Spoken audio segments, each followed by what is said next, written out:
program, receivers are alerted to specific warnings, and advisories. In the event that severe weather is expected on Wednesday, or there is inclement weather, the test is postponed to the next fair weather day.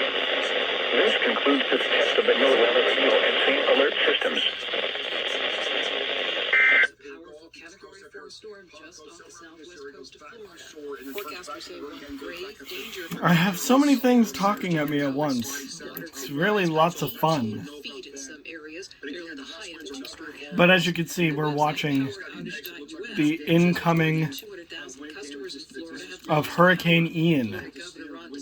Says more people will lose electricity. You are starting to see power outages across the state, but you're going to see way more over the next 40 And as you can see, this is an extreme wind warning.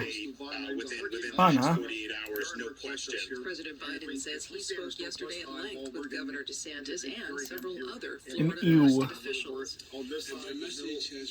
All right, have fun.